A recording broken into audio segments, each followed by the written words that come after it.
쌤송의 언어학 특강 외래어. 여러분 안녕하세요. 송주현입니다. 자, 이번 시간은요, 중국의 외래어에 대해서 좀 가벼운 이야기를 좀 나눠볼까 합니다.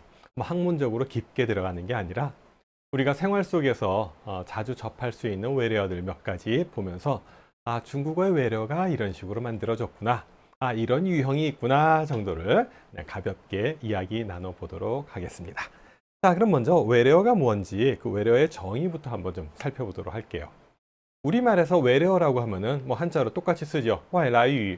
물론 여기 좀 간체자로 쓰여 있습니다만 한국어에서도 외래어라고 하고 중국어에서도 와이라유라고 합니다. 외래어는요, 우리말이에요. 네.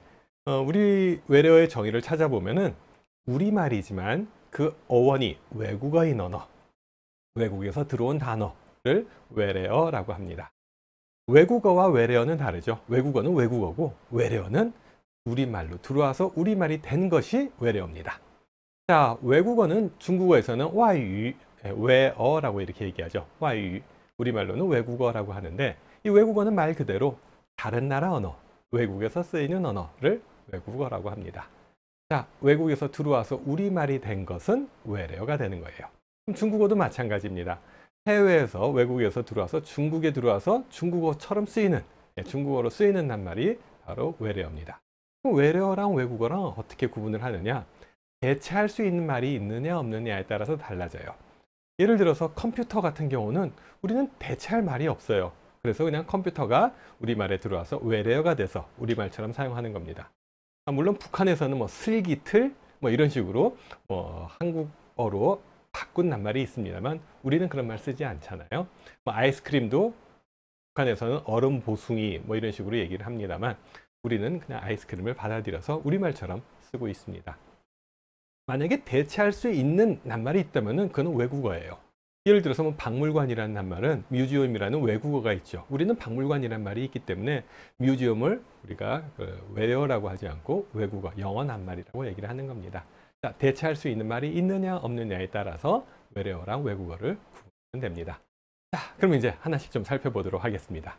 중국의 외래어, 일반적으로 우리가 많이 볼 수 있는 것 가운데 이런 글로벌 브랜드, 글로벌 기업의 브랜드들, 맥도날드, 마이당라오라든지 샤넬, 샹나이얼이라든지 아니면은 이 애플이죠. 네, 빙고, 사과라고 그대로 얘기합니다.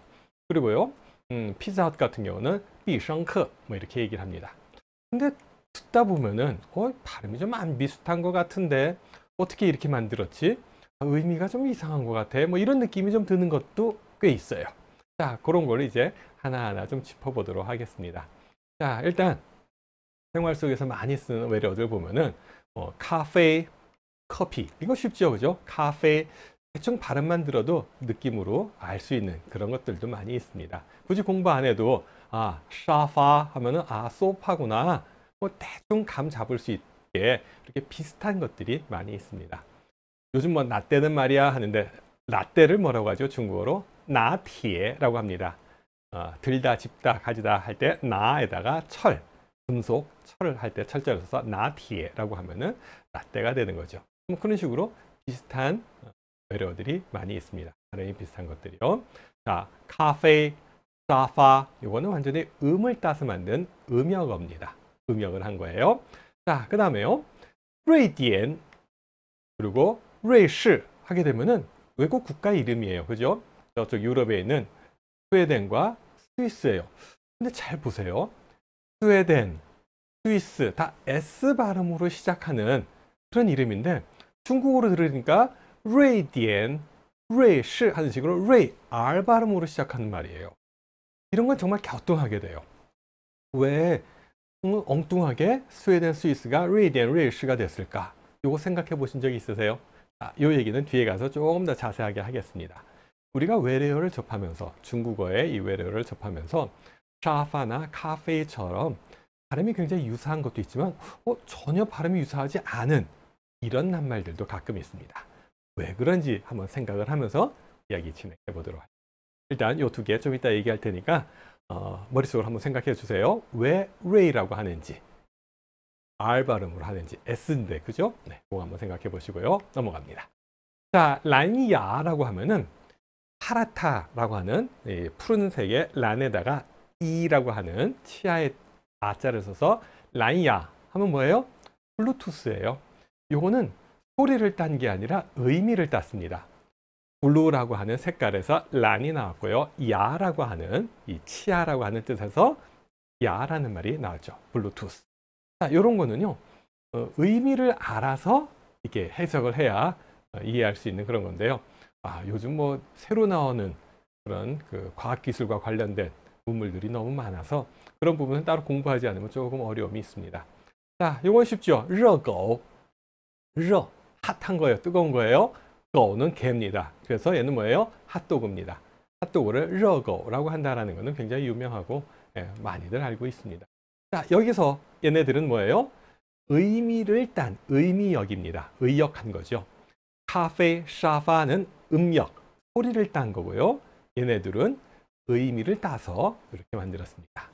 란야, 그 다음에 热狗, 의미를 딴 외래어입니다. 자, 이어서 또 볼까요? 脸书 하면 뭐예요? 脸书, 脸 하면 얼굴입니다. 수 하면 책이죠. 얼굴책. 페이스북을 脸书라고 해요. 근데 여기 이제 정식 이름이고 脸书라고 하는 이름이 있는데 간혹 네티즌들이 재미있게 말을 만들어내기도 합니다. 페이스북이 나오니까 이 페이스북을 뭐라고 했느냐? 페이스북라고 했어요. 않으면 안 돼 라는 식의 이런 표현인데요. 페이스북하고 발음이 굉장히 비슷해요. 그래서 페이스북을 그냥 재미로 장난삼아 페이스북라고 얘기하는 사람들도 있습니다. 자, 의미를 따서 脸书라고도 할 수 있지만 이 발음을 따서 페이스북라는 식으로도 이렇게 얘기할 수도 있습니다. 자, 뭐 인터넷에 보면은 여러 가지 언어 파괴하는 그런 것도 있고요. 언어 유희도 있고요. 장난스러운 표현도 있다 보니까 정해진 그런 외래어 말고도 그냥 네티즌 사이에서 통하는 그런 표현들도 가끔 있습니다. 자, 脸书, 페이스북입니다. 자, 넘어가서요. 이번에는 비지오라는 거. 많이들 알고 계시죠? 맥주를 비지오라고 합니다. 비지오는 원래 beer라고 하는 B-E-E-R이라고 하는 이 낱말에다가 beer에서 B가 나왔고 지오라는 낱말을 붙여놓은 거예요. 중국어의 외래어를 보면은 외국에서 들어온 발음에 중국어 낱말을 합성해서 만들어 놓은 그런 외래어들이 있습니다. 예를 들어서 이런 거예요. 발레우 하면은 발레예요. 발레라는 말에 들어온 거에다가跳舞, 춤을 추다 할 때 춤이라고 하는 우라는 말을 붙여서 발레우라고 이렇게 얘기를 했습니다. 자, 이런 식으로 외래어와 중국어 낱말이 합성된 것도 있다라는 거 알아둡시다. 자, 이어서요. 싱바크, 얘는 뭐예요? 스타벅스입니다. 스타벅스 할 때 스타는 싱이라고 하는 의미를 따서 만들었고요. 박스 할 때는 바크라는 식으로 이 소리를 따서 했습니다. 그래서 똑같은 이 하나의 낱말 안에도 음을 따고 의미를 따고 음과 의 겸역한 그런 외래어들도 있다라는 거 하나 알아두세요. 자, 이거는 뭘까요? 요관, 기름 호수예요. 기름 호수가 뭘 나타낼까요? 여러분 짐작이 가세요? 자, 유튜브를 사람들이 요관이라고 합니다. 현재 중국에서 유튜브는 이 서비스를 안 하고 있죠. 그래서 중국 인민들은 많이 모릅니다. 근데 이 해외에 나와 있는 중국인들은 뭐 이렇게 유튜브 자유롭게 하면서 요관이라고 이제 칭으로 이렇게 부릅니다. 요라고 하는 것은 기름이란 뜻인데 유튜브의 유를 갖다가 기름으로 YOU라고 하는 그 한어배음 그대로 기름이란 뜻으로 요를 쓰고요. 튜브는 의미를 따가지고 관이라고 했습니다. 그래서 소리를 따서 요, 기름이란 낱말을 하나 넣었고요. 원래 기름하고는 상관없죠. 그 다음에 튜브라고 하는 뜻을 따가지고 요관이라고 하면은 유튜브를 의미합니다. 자, 음과 뜻, 이걸 같이 섞어 놓은 형의 외래어 두 가지 소개합니다. 자, 이어서요. 이마이더 하면 뭐죠? 요거는 우리나라 이마트입니다. 이마트가 중국에 가서 이마이더라고 했어요. 근데 가만 보세요. 이마트라고 하는 이 발음도 비슷하지만 쉬울 이자예요. 쉽게 말, 사고, 득을 보는 거예요. 사기도 쉽게 사고 또 싸게 사니까 득을 본다. 뭐 이런 뜻으로 의미도 따졌고 이 소리도 따졌고 두 가지를 다 따져가지고 만든 겁니다. 자, 이런 식으로 외래어를 보면은 음과 의미를 다 합쳐서 다 고려해서 만든 이런 브랜드들이, 이런 이름들이 그래도 좀 잘 만들어졌다, 멋있다라는 생각이 드는 것 같아요. 그냥 의미만 따거나 음만 딴 게 아니라 두 가지를 다 딴 거잖아요. 자, 우리나라 상품 하나 더 소개합시다.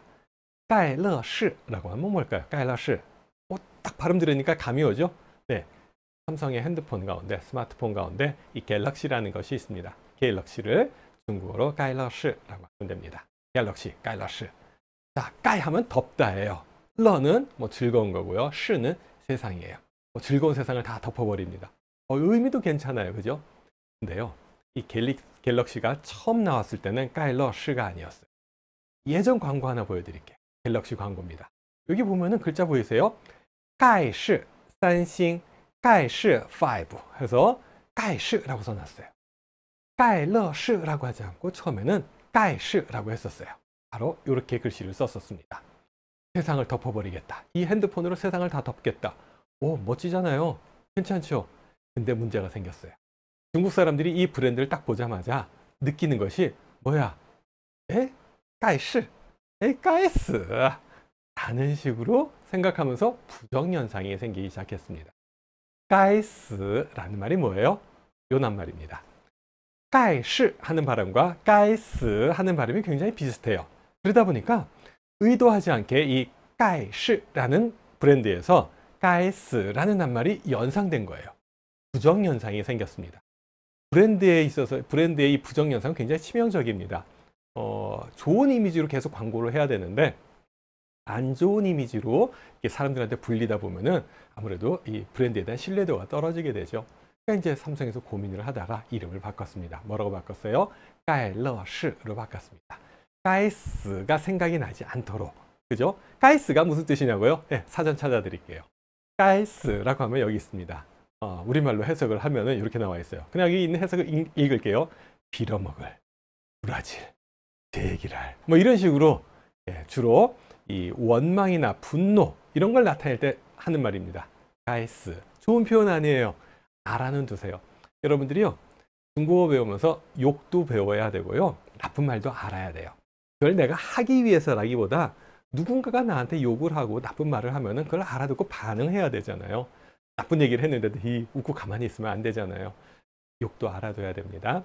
가이스라고 하면은 뭔가 일이 잘 안 될 때, 아이, 이렇게 할 때 그냥 툭 내뱉는 말로 이런 표현. 자, 갤럭시를 가일러시라고 합니다. 처음에는 가이시였는데 요 낱말 때문에 부정현상이 생겨서 브랜드를 바꾼 사례입니다. 부정현상 하면 유명한 게 여기 있어요. 뭐가 있느냐? 부정현상 가운데 요 자동차입니다. 뭐 노란색 멋진 자동차예요. 일본의 마츠다 자동차라고 있습니다. 마츠다 자동차, 한자로 쓰면은 소나무 송자에다 밭전자를 씁니다. 이 기업의 창업주가 아마 성씨가 마츠다였던 것 같아요. 마츠다 자동차, 뭐 꽤 잘 나가는 자동차입니다. 중국에 진출해서 중국에서 팔려고 하고 있었어요. 근데 브랜드 이름을 지어야 되거든요. 중국에서는요, 상표 등록을 할 때 반드시 한자로 된 중국어 이름이 있어야 상표 등록이 가능합니다. 아무리 유명한 해외 브랜드라도 영어만 가지고는 등록할 수가 없습니다. 중국어 이름이 필요해요. 그러니까 마츠다에서 우리 원래 마츠다 일본어로 소나무 송자에 밭전자 쓰니까 그냥 송전 요 글자 가지고 등록합시다 라고 처음에는 이 송티엔이라는 이름으로 등록을 했어요. 일본어로는 마츠다라고 발음을 합니다. 근데 중국어 발음은 어떻게 읽어요? 송티엔이 되는 거예요. 이 차를 만들어서 이제 판매를 하는데 안 팔리는 거예요. 사람들이 싫어해요. 이름이 싫다는 거예요. 이름이 왜 싫어요? 자, 여러분 한번 생각해 보세요. 좀 전에 가이시, 갤럭시라고 하는 그 초창기 이름에서 가이스가 연상이 됐어요. 송티엔에서 연상된 단어는 뭐가 있을까요? 네, 이것도 굉장히 유명한 얘기고 널리 알려진 얘기입니다. 요 낱말에서 연상되는 말은 요 낱말입니다. 송티엔, 송, 보내다, 티엔, 하늘이에요. 하늘로 보내는 자동차예요. 운전하고 가다가 사고가 나서 죽어서 하늘 날아간다. 뭐 이런 의미가 연상되는 거예요. 그러니까 원래 의도하지 않게 발음이 유사한 것 때문에 부정현상이 생긴 겁니다. 그러니까 마츠다 자동차에서 어떻게 했어요? 야, 이거 가지고는 차 못 팔아먹겠다. 이름 바꾸자 해가지고 마츠다라는 말을 만들었어요. 마츠다 자동차에서 이 일본어 발음 그대로 마츠다라고 했어요. 의미를 살펴보면은 말이 자기 스스로 도달하는 거예요. 그죠? 예전에 교통수단 가운데 말이 최고였어요. 자동차가 나오기 그 옛날에. 그러니까 말이 스스로 알아서 도달해준다. 좋은 의미예요. 그러니까 이 자동차는 여러분들 원하는 목적지에 그냥 다 데려다 줍니다. 뭐 이런 뜻이 숨겨져 있는 거죠. 자, 그 이후로 이제 부정연상이 없어지면서 팔 수 있게 됐습니다. 우리나라 현대자동차도요. 예전에 이 소나타라는 자동차 처음 나왔을 때는 소나타가 아니었어요. 우리나라 외래어 표기법에 의하면은 이 된 소리를 쓰지 못하게 돼 있기 때문에 소나타라고 출시를 했습니다. 근데 소나타를 딱 출시하고 보니까 사람들이 뭐라고 해요? 아, 저거 소나 타는 거야. 개나 소나 타는 거야. 뭐 이런 식으로 얘기하다 보니까 부정연상이 생기잖아요. 그래서 소나타에서 소나타로 바꿨다라는 얘기가 있습니다. 자, 우리가요. 중국어를 배우면서요. 이런 브랜드의 뒷얘기라든지 외래어 만들 때 어떤 식으로 만들었는지를 알면은 재미있게 접근할 수 있고요. 또 아는 척 할 수도 있잖아요. 이런 상식적인 것들 몇 가지 더 알아둡시다.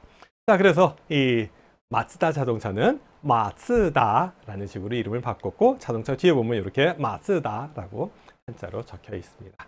예, 송티엔이라는 말에서 송티엔이 연상이 된 거죠. 물론 이 성조는 다릅니다만 그렇게 비슷한 발음이 연상될 수 있습니다. 자, 그 다음에요. 이거 뭔지 아시죠?可口可乐, 코카콜라입니다.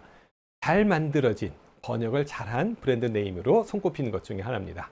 可口可乐 하게 되면은 이 可口 하면 입에 착착 달라붙는다, 뭐 입에 잘 맞는다, 뭐 맛있다라는 뜻이에요. 可乐 하면은 뭐 즐겁다라는 뜻이 되는 거죠. 그러니까 코카콜라라고 하는 발음도 비슷하지만 의미도 좋아요. 그래서 두 가지를 다 음과 이 뜻을 둘 다 고려한 멋진 브랜드 네임입니다. 可口可乐. 한국 학생들이 처음 중국어 배울 때 좀 어려워하는 발음 중에 하나입니다. 可口可乐, 설근음으로 발음해야 되고요. 성조가 可도 삼성, 口도 삼성. 성조가 변하죠. 可口可乐. 예, 이런 식으로 발음하면 됩니다. 근데요, 아까 이 마츠다 자동차나 갤럭시처럼 코카콜라도 처음부터 可口可乐가 아니었습니다. 이름이 여러 차례 바뀌었는데요. 제일 처음에 들어올 때는 이런 이름이었어요. 여기 보면 보이세요? 可口可乐라고 했었습니다. 可口可乐. 코카콜라를 그대로 음역을 해서 可口可乐라고 했었어요. 근데 이 크라고 하는 낱말은 올챙이라는 뜻이 있어요. 올챙이를 크더라고 합니다. 이 올챙이가 연상되는 이 한자를 쓰니까 뭐야, 올챙이로 만들었나? 뭐 이런 느낌이 들게 되는 거예요. 게다가 큰 하면 씹다라는 뜻이고 라 하면은 밀랍이에요. 올챙이가 밀랍을 씹는다라는 의미로 브랜드를 만드니까 일단 코카콜라라는 음료와 전혀 연관성이 없고 올챙이 밀랍을 씹어 먹어? 야, 이거 이상하다. 시커먼 게 뭔가 몸에 안 좋을 것 같아. 뭐 이런 느낌이 드는 거예요. 그래서 이름을 可口可乐로 바꾸게 된 겁니다. 처음부터 좋은 이름으로 들어갔으면 좋았을 텐데 이런 시행착오를 거쳐서 오늘날의 코카콜라가 나왔습니다. 자, 이렇게 이름이 바뀌는 경우도 있습니다. 자, 이어서 또 볼까요? 네, 코카콜라 나왔으니까 이것도 하나 봅시다. 百事可乐. 펩시콜라예요. 펩시콜라 百事라고 하는데 이 百事라고 하는 것이 광동어로 읽으면 펩시 쪽으로 발음이 됩니다. 그래서 그냥 발음만 딴 게 아니고 100가지 일이 다 즐겁다라는 그런 의미가 있어요. 그래서 예전에 제가 유학하던 시절에 이런 광고가 있었어요. 祝你百事可乐. 당신께 100가지 일이 다 즐겁기를 기원합니다. 바랍니다. 라는 식으로 이 콜라 캔에다가도 祝你라는 말을 썼었고요. 이거는 이제 홍바오예요. 새해가 되면서 이 펩시콜라 회사에서 홍바오를 갖다가 이런 식으로 만들어서 나눠주고 판촉용으로 뿌리곤 했었습니다. 祝你百事可乐. 자기 브랜드 이름을 가지고 이렇게 광고 카피를 만들고 고객 인사를 담는 이런 센스 있는 그런 브랜드였습니다. 百事可乐 펩시콜라입니다. 자, 그 다음에요. 좀 전에 우리 맥도날드 얘기 잠깐 했었는데요. 맥도날드라고 하는 이름 중국어로 麦当劳라고 합니다. 근데 麦当劳 맥도날드 발음이 어때요? 비슷한 것 같아요? 뭐 어거지로 비슷하다고 하면 비슷하지만 글쎄요, 저는 처음 보고 안 비슷한데 라고 느꼈었어요. 근데 왜 麦当劳라고 했느냐? 그러니까 맥도날드가 처음 들어온 곳은 북경이 아니었어요. 광동 쪽에서, 홍콩 쪽으로 해서 들어온 거예요. 그러니까 맥도날드라는 이름은 북경 사람이 지은 게 아니라 광동 사람이 지었습니다. 그래서 이 맥도날드라는 마이땅라오라는 발음은 표준어로 읽었을 때 마이땅라오지만 이 광동 사투리, 홍콩말로 읽으면은 조금 더 맥도날드에 유사합니다. 광동 발음 들어보겠습니다. 麥當勞 여자 발음 들어볼까요? 麥當勞 네, 맥도날드 이런 식으로 맥도날드랑 좀 비슷하죠? 한 번 더 들어볼게요. 麥當勞 麥當勞 네. 자, 여러분들 중국의 이 브랜드 가운데는요, 표준어로 만들어진 브랜드가 아니고 광동어로 만들어진 브랜드들이 있어요. 그 얘기는 뭐냐? 그 문물은 북경으로 먼저 들어온 게 아니라 홍콩이라든지 광주 쪽으로 먼저 들어왔다는 얘기. 이름을 보면은 그것이 전해져 들어온 경로를 알 수가 있습니다.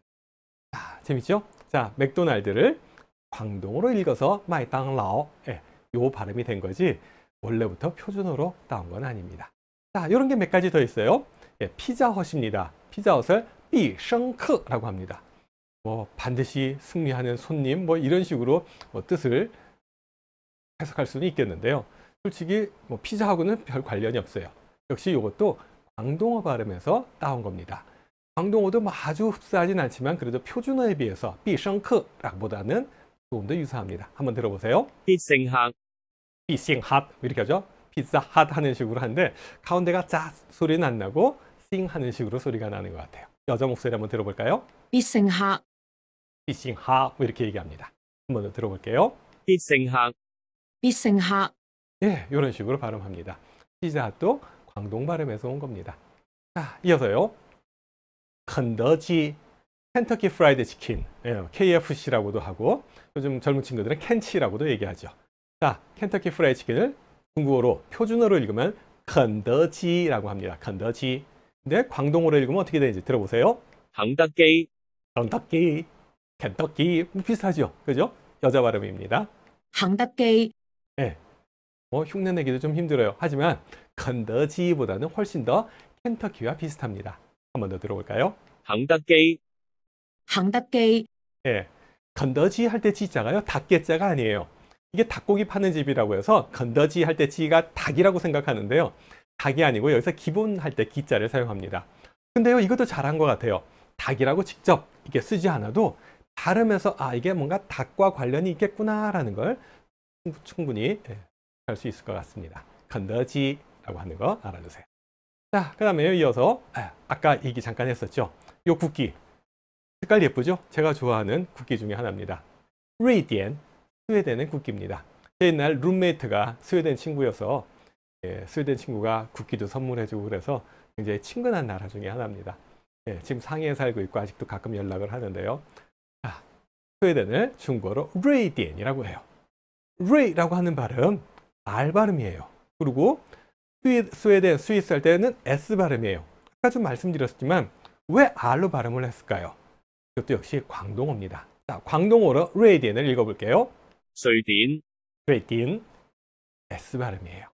자, 여자 목소리로 들어볼까요? 瑞典 네, 스웨덴, 스웨덴 비슷하지 않아요? 스웨덴하고. 자, 다시 한번 들어볼까요? 瑞典瑞典 자, 원래 이 스웨덴 할 때 스웨자는요, S 발음으로 읽던 한자예요. 이게 음이 바뀌었습니다. 광동어라든지 지방 사투리에는요, 옛날 고음을 좀 더 많이 간직하고 있어요. 표준어, 중국에서 지금 사용하고 있는 이 표준어는요, 음이 많이 변한 발음입니다. 그래서 옛 발음을 연구하기 위해서는 광동어라든지 지방 사투리를 연구하면은 아, 옛날 음이 어땠거나 이걸 갖다 좀 더 쉽게 유추할 수 있어요. 한국어도 마찬가지예요. 우리 한국어의 한자음도요, 중국의 옛 발음을 간직하고 있습니다. 자, 여기 스웨덴 할 때 레이를 어떻게 읽어요? 한국어로는 서라고 읽습니다. 서울에 있는 서초구 있죠? 서초구 할 때 서자가 바로 이 서자입니다. 자, 서라고 하는 발음, 광동어에서도 S 발음으로 시작을 했고요. 그런 거 보면 이 한국어라든지 광동어가 한자의 옛 발음을 간직하고 있구나 하는 거 아실 수 있죠. 네, 이번에는 스위스를 한번 들어볼게요. 스위스를 표준어로 스위스라고 얘기합니다. 광동어 발음으로 들으면 어떻게 될까요? 瑞士 스위스, 스위스 비슷하죠? 여자 발음입니다. 瑞士 한번 더 들어볼까요? 瑞士瑞士 네, 이런 식으로 광동어에서 유래된 외래어 이름 표준어랑 달리 발음된다라는 거 알아두세요. 자, 이제 마지막으로 우리나라 외래어 중에 하나 중국과 관련된 거 하나 소개를 하겠습니다. 덕진풍이란 얘기 들어보셨어요? 덕진풍이 뭐냐? 덕진풍은 전화기를 의미합니다. 이런 전화기, 초창기에 들어온 전화기를 덕진풍이라고 불렀습니다. 좀 생뚱맞죠? 왜 덕진풍이라고 불렀을까요? 중국어와 관련이 있습니다. 중국어에서요, 처음부터 전화를 전화라고, 电话라고 부른 게 아닙니다. 전화는 원래 중국에서 得律风이라고 했습니다. 得律风. 이유가 뭘까요? 예, 텔레폰을 음역한 거예요. 텔레폰을 음역해서 得律风이라고 했어요. 덕덕자에 법률할 때 율자에다가 바람풍자요.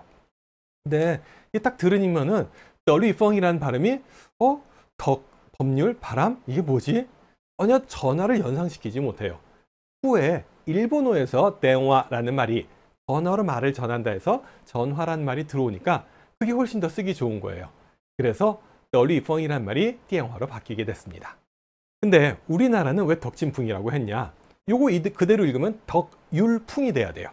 근데 덕율풍의 율자를 한국에서 잘못 알아봤습니다. 덕율풍을 쓰면서 덕진풍이라고 잘못 썼어요. 법률할 때 유를 써야 되는데 나루터 진자를 쓴 거예요. 그러다 보니까 한국어에서는 덕율풍이라고 안 하고 덕진풍이라고 했어요. 외래어를 받아들이면서 한자를 잘못 써가지고 잘못 받아들여서 잘못 읽어서 덕율풍이라고 해야 되는 것이 덕진풍이 됐습니다. 예, 우리나라에서는요, 덕진풍이란 말 말고도요, 다리풍이라고도 했었어요. 텔레폰을 다리풍, 텔레폰 뭐 이런 식으로 다리풍이란 말도 썼었습니다. 자, 우리나라에서도 처음에 덕진풍이라고 했었는데 후에 일본의 영향을 받아서 電話로 바꾸게 된 거죠. 자, 아무튼 여기서 하나 알아두세요. 중국에서 得律风이 우리가 잘못 받아들여서 덕진풍, 덕진풍이 됐다. 덕진풍이 됐다라는 거 하나 알아두시고요.